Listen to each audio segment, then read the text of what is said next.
Oui, j'ai envie de remonter un peu en arrière sur en fait ce que c'est que la croissance.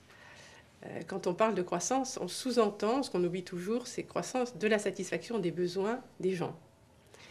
Donc, quand on est en panne de croissance, ce qui est le cas aujourd'hui, c'est que on n'arrive plus à améliorer la satisfaction des besoins des gens. Alors, cette satisfaction des besoins, en fait, pour mieux, pour parvenir à mieux satisfaire les besoins, on a besoin de technologies. Ces technologies, elles sont des espèces de réservoirs qui fonctionnent pendant des décennies pour les chefs d'entreprise, pour qu'ils aient des idées pour mieux satisfaire ces besoins. Voilà. Et il y a des technologies qui sont très très puissantes et qui sont des espèces de réservoirs pour pouvoir le faire pendant très longtemps. Alors par exemple, le dernier qu'on a eu, c'est le réservoir qui a consisté, c'était ces technologies qui sont en général des grappes de technologies qui s'emboîtent justement pour faire ce miracle de la meilleure satisfaction des besoins, qui était la mécanique, l'énergie et la chimie. Et avec ce groupe de technologies, depuis 2 siècles, plus de 2 siècles, on a réussi en fait à décupler les capacités physiques des hommes. Avant, on était avec nos mains ou des animaux, etc. Bon, maintenant, on arrive à lancer des fusées dans la Lune, ou même à faire des grues pour fabriquer des maisons, à faire des automobiles qui vont beaucoup plus vite que les chevaux, etc. Bon, donc, on a pu satisfaire plein de besoins de base, parce qu'à l'époque, on n'avait rien. Donc, ça nous a permis d'avoir plein de choses et donc de satisfaire des besoins élémentaires, mais très importants sur ces technologies dont la caractéristique, c'était qu'elles permettaient de produire plus de quantité par heure de travail. Chaque année, les technologies permettaient d'aller plus vite, de produire plus vite ces quantités de biens, plus de voitures, plus de tout. Bon. Donc évidemment, si par heure de travail vous produisez plus de choses, chacun peut finalement en avoir plus. Bon, donc c'est ça la croissance. Alors, ce qui est très intéressant pour le sujet qui nous occupe, parce qu'évidemment je ne veux pas vous parler de la croissance pour le plaisir, c'est qu'à cette époque, déjà, un certain nombre de besoins ne pouvaient pas être satisfaits par ces technologies. Par exemple, effectivement, les services aux personnes dépendantes. On ne peut pas faire manger la personne âgée plus vite. On ne peut pas apprendre à un enfant à lire plus vite. Donc on était dans des vrais besoins, des besoins même fondamentaux, où les technologies n'allaient pas. Bon. Donc, c'est là que la démocratie est très forte, si vous voulez. Une société est très forte.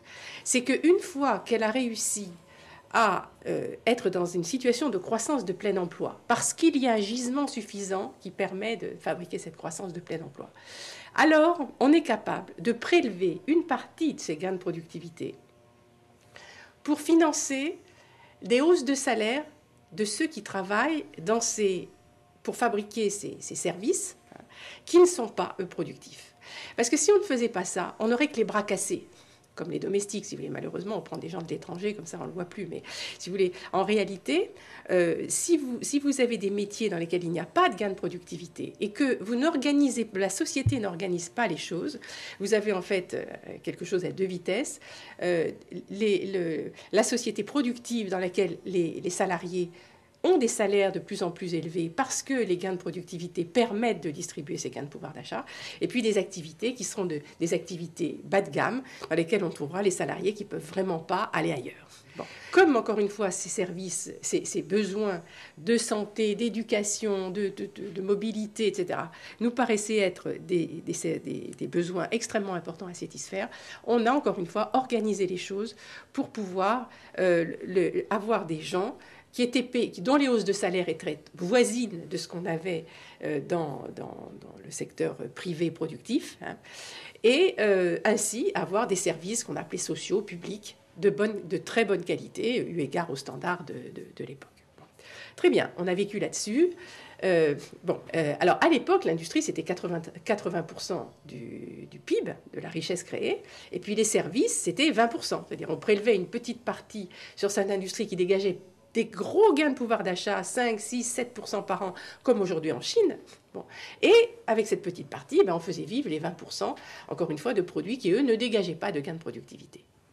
Aujourd'hui, notre industrie se rétrécit comme peau de chagrin. On n'est plus qu'à 12-15%, 20-18%, ça dépend comment on regarde les choses.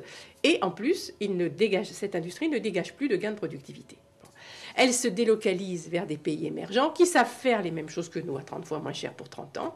Et donc, si vous voulez, on est en train de converger vers ces pays-là en termes de salaire, ce qui est normal, puisque si on ouvre les frontières, on sait faire les mêmes choses qu'eux, il n'y a aucune raison qu'on soit payé 30 fois plus cher. Donc, on ne va pas se déplacer vers chez eux, parce que maintenant, ils n'ont plus besoin de nous, ils ont tout appris, ils ne nous veulent plus. Donc, nous allons effectivement, nos entreprises vont rentrer chez nous, mais pour faire quoi? Si on ne comprend pas qu'il faut aller ailleurs, si on fait les mêmes produits que ceux que font les pays pauvres, eh bien, nous allons les faire avec les mêmes salaires. Et donc, nous sommes partis vers une réduction, une grande phase, une longue phase d'ajustement qui va être terrible. Donc, nous n'aurons plus, non seulement nous n'aurons plus de gains de productivité, mais nous allons avoir une situation très très difficile, où il faut déjà rembourser des dettes à peine remboursables, parce que comme on n'a pas voulu le voir et qu'on a quand même voulu continuer à vivre comme s'il ne se passait rien, bon, nous avons tout ça à faire, et nous avons à rembourser toutes ces dettes. Bon, et donc, nous ne pouvons plus financer nos services publics et sociaux avec les gains de productivité de l'industrie. Nous ne sommes plus dans la même situation. Voilà. Alors que faire? C'est là qu'arrive l'économie quaternaire, c'est-à-dire, moi je réfléchis à ça depuis 10 ans, parce que comme c'est mon métier, je vois arriver le mur depuis 10 ans, avec la parfaite inintérêt de tous. Bon. Après, on dit, ah ben, personne ne nous a rien dit. Ah ben oui, évidemment, ceux qui essaient de dire, on n'écoute pas. Bon. Mais l'idée, c'était de se dire, il faut donc élargir ce réservoir des gains de productivité avec des nouvelles technologies qui arrivent. Donc l'idée, c'était de dire, on a des grappes de nouvelles technologies aujourd'hui autour des technologies de l'information et de la communication qui permettent de satisfaire des besoins supérieurs, parce qu'il y a des strates de besoins. On a satisfait les besoins du bas, maintenant il faut qu'on passe à un niveau supérieur, c'est-à-dire à une croissance de pays développés et non pas de pays émergents. Et pour dire les choses de façon simple, en fait, on sait satisfaire les besoins tout autrement. C'est-à-dire, au lieu d'acheter des biens et d'avoir ces services improductifs qu'on allait chercher dans des lieux dédiés, l'école, l'hôpital, etc., on peut faire venir à nous tout ce dont on a besoin pour satisfaire nos besoins. Les biens, les personnes, l'information, les automatismes, tout ça, si vous voulez, ça vient à nous. Donc, la distinction entre du secondaire productif et du tertiaire improductif s'estompe pour laisser place à un continuum de solutions qui sont ces mises à disposition de tout sur tous nos lieux de vie. Cette nouvelle économie, c'est pas le Big Bang, elle casse pas la précédente, elle la dépasse. Elle la dépasse. C'est-à-dire, ce qu'il faut, c'est créer des nouveaux gisements de croissance par-dessus. D'accord? Alors, ça peut pas être, on reste avec la couche d'en dessous et puis on rajoute des choses. Forcément, ça bouleverse la couche d'en dessous, mais ça ne la détruit pas. Il faut au moins satisfaire les besoins qu'on satisfaisait avant. Donc, en particulier pour l'hôpital existera toujours. Mais on restera le plus longtemps possible chez soi, chaque fois que c'est possible, avec des appareils que les technologies de l'information et de la communication permettent de faire, avec toutes ces possibilités de vivre plus longtemps et mieux chez soi, parce qu'on va vous prendre en continu votre pouls, votre taux de je sais pas quoi. Bon, on va pouvoir vous faire de la télésurveillance, on va pouvoir vous fermer les volets que vous pouvez plus fermer, on va pouvoir ouvrir vos portes que vous pouvez plus sans clé parce que vous pouvez plus tourner les clés, etc. Vous aurez des chemins lumineux qui s'allumeront quand vous vous lèverez la nuit. Bon, donc tout ça, ce sont des choses qui aujourd'hui sont possibles et encore une fois ne détruisent évidemment pas l'hôpital, mais soulagent l'hôpital et apportent à la personne une bien meilleure satisfaction des besoins. Surtout que, évidemment, tout ça se fait au travers de ces engins, de ces tablettes, hein, mais il faut que ce soit simplifié, c'est-à-dire qu'aujourd'hui c'est l'horreur, ça part dans tous les sens. Bon, là, ce qu'on est en train de mettre en place, c'est une tablette. Alors derrière, il y a plein de diversité, mais il ne faut pas qu'elle soit visible pour le consommateur. Une tablette sur laquelle il y a tout, la télé, les stores, tout. Et vous pilotez tout, vous avez Internet en ligne toujours sans avoir à allumer je ne sais quoi, les photos des petits-enfants, le chat, le machin, votre emploi du temps, votre assistante la prestataire qui vient chez vous et qui a quelques minutes de retard, vous pouvez lui dire je suis partie à l'hôpital, ne venez pas, etc. Bon. Donc vous avez tout, vous avez aussi là-dessus évidemment tout connecté, tous vos biens qui sont à la maison sont tous connectés dans une box unique. Donc vous n'avez pas 36 000 télécommandes comme c'est le cas aujourd'hui, mais une. Tous vos fils ne sont pas en train de traîner partout parce que vous avez un acteur dont c'est le métier de vous mettre à disposition tout ça et vous n'êtes pas là en train de gérer des biens qui vous dépassent totalement et que vous ne maîtrisez plus, qui vous apportent même plus une vraie satisfaction des besoins. Bon. Parce que même quand vous allez à l'hôpital, vous partez avec votre tablette. D'accord ? Donc vous n'êtes pas dépaysé. Mais votre tablette, elle est connectée au système d'information de l'hôpital. C'est-à-dire qu'au lieu d'avoir le prestataire qui venait chez vous à la maison, vous allez avoir le médecin. Et vous allez savoir que le médecin, il a 1 heure de retard parce que... etc. Alors ça pose des problèmes, hein, parce que s'il est en train dans le jardin avec l'infirmière et qu'il n'a pas envie de vous dire où il est, enfin, je prends des exemples quelconques pour eux, parce que en général, les gens sont malveillants. Mais bon, on gérera tout ça. Par exemple, les salariés qui viennent à votre domicile et qui sont, non pas fliqués, mais dont on a l'enregistrement de l'arrivée au travail, comme on le fait dans toutes les usines et dans tous les lieux de travail. Maintenant, si on travaille au domicile, il faut évidemment vérifier que vous arrivez au moment où il faut, etc. Ce n'est pas du flicage. Évidemment aussi, on fait bien attention de ne pas vous fliquer quand vous êtes au café en train de prendre votre café. D'accord ? On vous flique juste, et ce n'est pas du flicage, au moment où vous arrivez chez la personne, où vous devez arriver à une certaine heure, on vérifie avec des téléphones mobiles NFC qu'effectivement, vous êtes bien arrivé à ce moment-là. On peut vérifier qu'effectivement, après la prestation, la personne est contente, on peut payer sur le lieu de vie. Bref, si vous voulez, on sait faire tout autre chose, parce que tout autrement. Alors, ce que ça montre, ça, c'est qu'on a une industrie qui s'élargit. Au lieu d'être des biens, on a des solutions. On a un nouveau gisement avec une potentialité de plein de choses qui vont arriver, parce qu'elles sont en train d'arriver d'ailleurs, mais dans le parfait désordre, dans une destruction créatrice terrible qui va durer 50 ans, avec des nécessités d'infrastructures, j'y reviendrai si ça vous intéresse, qui mettent des décennies à se mettre en place. Bon, donc... on va créer, encore une fois, une nouvelle industrie au sens de Saint-Simon, c'est-à-dire un nouveau gisement de produits productifs, qui ne seront plus des biens, qui incluront les biens, mais qui seront ces solutions, qui seront productives parce que, non pas on les produira plus rapidement, c'est plus une question de quantité, c'est une question de qualité, au sens de diversité horizontale et verticale. C'est parce que on va mieux satisfaire vos besoins, non pas parce qu'on va vous équiper avec plus de biens, mais parce qu'on va vous apporter une meilleure diversité et une gamme plus large, avec une montée en gamme de toutes ces solutions, que vous allez effectivement avoir des gains de productivité d'une toute autre nature, mais qui font tout à fait de la croissance, et surtout de la croissance durable, parce qu'effectivement, on voit bien qu'elle est d'une toute autre nature et qu'elle permet de passer à quelque chose qui ne détruit plus la planète, mais qui s'occupe des hommes, ce qui est quand même intéressant. Bon, donc, on est dans cet élargissement du champ des gains de productivité. Pourquoi faire ? Pour que précisément cette économie de plein emploi, parce que là aussi je pourrais revenir, elle pourra être de plein emploi, puisqu'il y a plein de personnes qui peuvent venir chez vous, etc., alors que dans l'industrie, il n'y a plus rien. Hein. Bon, cette économie de plein emploi, elle va pouvoir se poser de nouveau la question de ces besoins qui ne peuvent pas être satisfaits de façon productive, y compris dans cette nouvelle économie. D'accord ? Parce qu'il y en aura toujours. Le fait, par exemple, d'aller chez quelqu'un et de lui dire « ce que vous voulez que je vous fasse ?» Rien. Vous prendre au bras, ranger vos photos, parler avec vous, etc. Bon, ça ne relève pas des technologies de l'information et de la communication. Accueillir des gens qui ont un cancer et qui sont soignés, soi-disant, mais qui se retrouvent seuls à la maison et qui ne guérissent pas parce qu'on n'est pas que de pur corps, et qu'on a besoin pour guérir d'avoir aussi un accompagnement de notre âme. Bon, tout ça, ce sont des choses qui sont extrêmement intéressantes à réfléchir et que nous pourrons renouveler. C'est-à-dire, nous avons décalé, si vous voulez, un certain nombre de besoins qui autrefois n'étaient pas on ne peut pas satisfaire de façon productive, parce qu'encore une fois, cette productivité, elle était de vitesse et de quantité.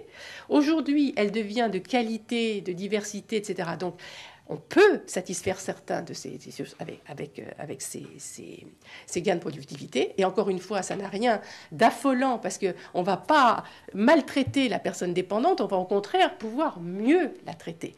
Voilà. Et encore une fois, se poser la question de qu'est-ce qu'il va falloir recréer comme nouveaux services sociaux ou prolongement de ces services sociaux, de façon à apporter une meilleure qualité de vie aux personnes. Encore une fois, ce qui fait l'honneur d'une démocratie. On est à la fin de quelque chose. C'est-à-dire qu'on en a tous les inconvénients sans en avoir les avantages. C'est-à-dire qu'il faut bien voir que de toute façon, ces technologies, ce nouveau système technique contemporain, bon, de toute façon, il est à l'œuvre. Vous ne l'arrêterez pas. Alors, ce qu'on va faire, c'est le freiner, c'est-à-dire qu'il va se développer à tout petit rythme et tout le monde va souffrir un martyre, etc. Je vous assure que vous n'entrez pas dans une nouvelle économie de ce type comme ça. C'est 50 ans, bas mot de galère. Voilà, on l'a déjà vu quand on y est entré. Alors, j'en profite pour vous dire ça. Pourquoi? Parce que, et ça, encore une fois, c'est Saint-Simon qui a vu ça, d'ailleurs, assez longtemps après que les choses aient émergé dans la dernière fois qu'on a vécu cette révolution civilisationnelle. Hein. Bon, il vous explique que pour que les entrepreneurs puissent créer, inventer des choses, il faut qu'ils puissent se greffer sur ce qu'il a appelé des infrastructures, c'est-à-dire des morceaux de chaînes de production qui sont partagés par tous. Voilà. Monsieur Ford, il se faisait ses machines, il se faisait son réseau de transport ferroviaire. Bon, eh bien, quand vous faites ça, ça ne marche pas. Vous avez quelques héros qui arrivent, mais ça ne peut pas marcher parce qu'un réseau ferré, il faut qu'il soit pensé pour être partagé par tous. Bon. Eh bien, pour arriver à ça, à un moment où le réseau ferré n'existe pas, vous ne savez même pas s'il faut faire des rails en bois, en fer, de quelle largeur il faut les faire, s'il faut circuler à gauche, à droite, s'il faut mettre des feux rouges, des feux verts, s'il faut faire...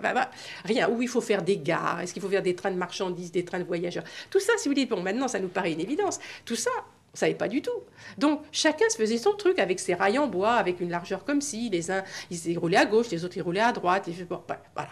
Et quand on voulait ramener tout ça, enfin, faire communiquer tout ça, il fallait tout démolir et recommencer. Et personne ne trouvait le business model. Parce que les gens normaux, et une société, c'est que des gens normaux, à part quelques illuminés qui, effectivement, arrivent toujours à s'en sortir.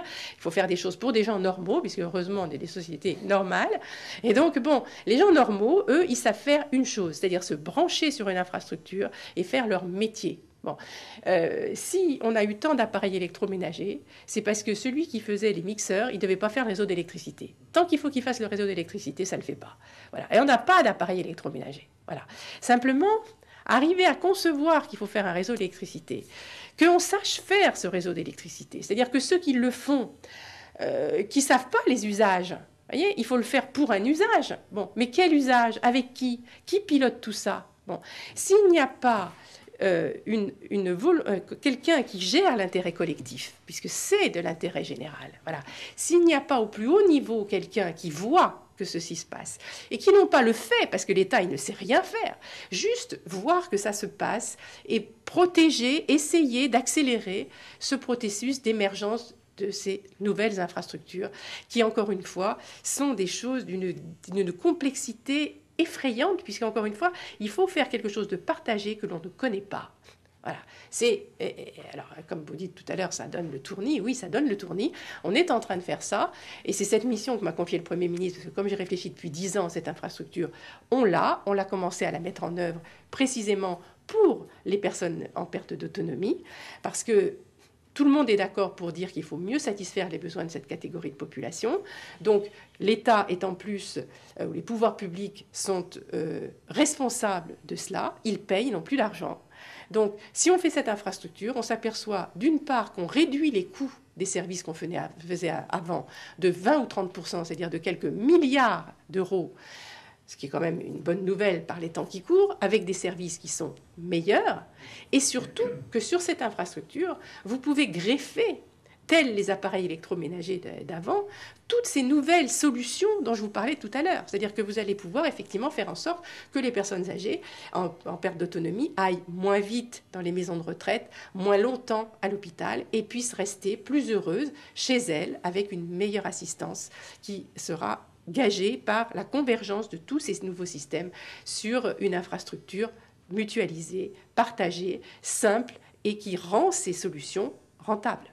Mais en même temps, moi je suis très, comment dirais-je, je pense que pour faire une chose, il faut en avoir fini une autre quand même. Enfin, il faut l'avoir, disons, pas seulement fini, c'est-à-dire qu'il faut savoir ce qu'on a fini. Faut avoir un peu réfléchi à ce sur quoi on a travaillé avant et pourquoi on passe à autre chose, Ouais. Qui est une espèce de continuité quand Ouais, même. ouais. Une espèce, bon, on est là dans quelque chose on est dans la sécurité d'une certaine manière, effectivement. On va avoir moins d'accidents, mais vous parliez de l'âme, bon, les accidents de l'âme, là, on les voit plus non plus. Non, mais justement, Ouais. si vous voulez, vous posez la Je vraie sais pas, question. hein, Mais non, c'est vous un savez, peu c'est ça. la vraie question. En tout cas, moi, c'est celle qui m'anime, même si j'ai l'air de me focaliser sur l'économie. C'est pas Non. pour l'économie. Si vous voulez, je pense encore une fois qu'il faut peser sur la matière pour s'en détacher. C'est-à-dire que si vous n'avez pas une économie de croissance et de plein emploi, c'est n'importe quoi. C'est-à-dire que on perdra tout, y compris nos démocraties. Bon, là, on a une possibilité d'avoir un nouvel épisode d'une nouvelle croissance qui est beaucoup plus propice à résoudre les problèmes que nous n'avons pas résolus, parce que nous en avons résolu d'autres. Nous avons résolu la survie. Nous avons résolu que certains services publics et sociaux qui étaient assez... Bon, voilà. On a résolu un certain nombre de choses. Simplement, on voit bien qu'en voulant pousser ce modèle dans ses retranchements, on va dans le mur. Donc, arrêtons de pousser ce modèle dans ses retranchements. Allons vers un autre modèle qui donne aux biens une place beaucoup plus raisonnable. Beaucoup plus raisonnables. Ils sont à notre service, nous ne les achetons plus, ce sont les producteurs qui les gardent et du coup ils vont les recycler, ils vont les adapter, ils vont les connecter, ce sera tout leur travail, nous on n'en a plus rien à faire de tout ça. Moi je dirais écoutez, à part la cuisinière qui m'intéresse, tout le reste je veux un bouton. Voilà. Et d'ailleurs, si vous ne venez pas tout de suite me dépanner, je casse tout. Et comme c'est à vous et pas à moi, vous allez venir vite. Bon, d'ailleurs, on sait réparer tout ça à distance, on sait trouver les pannes à distance, on sait tout faire aujourd'hui de tout ça. Bon. Donc, c'est tout, il faut juste qu'on veuille faire ces infrastructures qui permettent de le faire vite. On est donc dans une situation où on va avoir à concevoir une nouvelle façon de satisfaire nos besoins pour les satisfaire mieux. D'accord ? C'est un défi extraordinaire. Parce que, encore une fois, le bien aura une place beaucoup plus faible, la personne à personne aura une place beaucoup plus forte, dans du service marchand productif, mais néanmoins, si vous voulez, c'est quand même extrêmement intéressant d'avoir des gens et non pas rien pour s'occuper de tout ça. C'est ce qui fera en même temps l'emploi et puis la qualité, si vous voulez. Si on veut que vraiment ce qui va faire le caractère compétitif de votre produit, c'est votre capacité à mieux servir le besoin, le vrai besoin économique, encore une fois, là, de cette personne, ben c'est déjà un gros gain, même sur le plan économique. Et puis, surtout, enfin pas surtout, aussi, et parce que l'un, on va pouvoir se poser la question de ces manques, de ce que nous avons perdu, puisque nous allons avoir des gains de productivité qui vont nous permettre d'en prélever pour faire des choses improductives. Voilà. Et là, imagination au pouvoir. Bon, qu'est-ce qu'on fait? Est-ce que on n'élargit pas, on pourra se permettre d'élargir ce qu'on appelait autrefois les services sociaux à, je vous dis, des services qui seront juste pour apporter un soutien psychologique, voilà. Et qui va le faire? Les aidants, les voisins, mais tout ça, il faut l'inventer. Mais c'est extrêmement intéressant. Vous voyez aussi que si les gens doivent venir chez vous, il ne va pas falloir qu'ils habitent à 100 km, hein, parce que là, ils ne viendront pas chez vous au moment où vous en avez besoin. Donc, mixité sociale. Bon. Donc, si vous voulez, tout ça, c'est passionnant. Parce qu'on entre vraiment dans quelque chose qui nous amène à repenser toute cette économie pour mieux satisfaire tous nos besoins. Les besoins marchands et les autres, et surtout les autres. Voilà. On a la possibilité de s'accrocher à quelque chose qui semble être en train de se passer, où les choses peuvent être accélérées de façon massive. Ça ne coûte rien, ça ne coûte pratiquement rien, que de la coordination. C'est-à-dire, évidemment, la coordination, il faut se retrousser les manches, il faut savoir où on va, il faut vouloir le faire, et il faut avoir des acteurs au plus haut niveau qui comprennent de quoi il s'agit. C'est-à-dire qu'ils ne s'agitent pas sur 1000 trucs qui nous emmènent dans le mur. Bon, eh bien, le métier d'un macroéconomiste, c'est de dire qu'il y a des pièces du puzzle qu'il faut assembler d'urgence et qui nécessitent une intervention publique, de gens qui, effectivement, savent où les choses vont et qui en ont pas, c'est pas une vision nocturne, c'est qu'ils ont écouté les chefs d'entreprise qui disent tous qu'ils ont besoin de ça. Voilà. Donc, Ça a été long, parce qu'évidemment, vous avez toujours des gens qui veulent mettre le pied dans la porte, qui n'ont pas envie que les choses changent, etc. Mais vous avez toujours des gens qui voient plus loin. C'est pas qu'ils sont particulièrement altruistes, c'est qu'ils sont plus intelligents. Ils voient plus loin. Voilà, c'est des visionnaires. Voilà. Et donc, il faut agir avec ces visionnaires de façon à ce que tout le monde retrouve de l'activité en se greffant sur ces nouvelles façons de fonctionner. Voilà. Donc si les politiques ne veulent pas se poser cette question et veulent continuer à travailler sur des conséquences, parce que la finance, le surendettement, ce sont des conséquences du problème de la croissance. Voilà. Et il ne s'agit pas de relancer une vieille croissance, comme on l'a toujours fait avec des cycles courts. Nous ne sommes pas dans un cycle court, ça se saurait depuis 15 ans si on était dans un cycle court. Nous sommes dans la fin d'un cycle long. Les économistes appelle ça des cycles longs, ça existe, c'est pas une création de l'esprit. Voilà, nous sommes dans la fin d'un cycle long et le début d'un autre cycle long. 1769, c'est la machine à vapeur, vous voyez, c'est le début de ça. 1769, nous, 1789, notre révolution. C'est-à-dire, si vous voulez, cette implantation, ce passage de l'artisanat, de l'autosubsistance, agriculture, artisanat, à cette économie industrielle, ça a été 100 ans de galère, avec dedans des trucs effroyables. Bon, non seulement en France, mais dans tous les pays qui, en plus, exploitaient les pays pauvres. Donc, on avait un élément qui est à l'envers aujourd'hui. Et nous ne savions pas que nous détruisions la planète à l'époque. Donc, on avait plein d'éléments positifs, et néanmoins, ça a été catastrophique. Donc, aujourd'hui, où nous n'avons plus, au contraire, c'est dans l'autre sens qu'il va falloir, en plus, gérer tout ça. Mais attendez, on sait bien que ça va être, je vous le dis, une galère pas possible. Donc, c'est extrêmement important qu'on se mette dans une configuration où on essaie de concevoir ce qui est en train de se passer pour le faire plus vite. Et en particulier, comme je vous dis, cette infrastructure, pour moi, est quelque chose d'extrêmement important. Ce n'est pas de l'obsession. C'est que c'est à la fois quelque chose d'important à faire pour que tout le monde puisse se greffer, mais c'est en même temps l'occasion pour les gens de se coordonner. Si vous voulez, bien sûr, tout ça avance. Pas assez vite. Pas assez vite. Or, nous n'avons ni temps ni argent.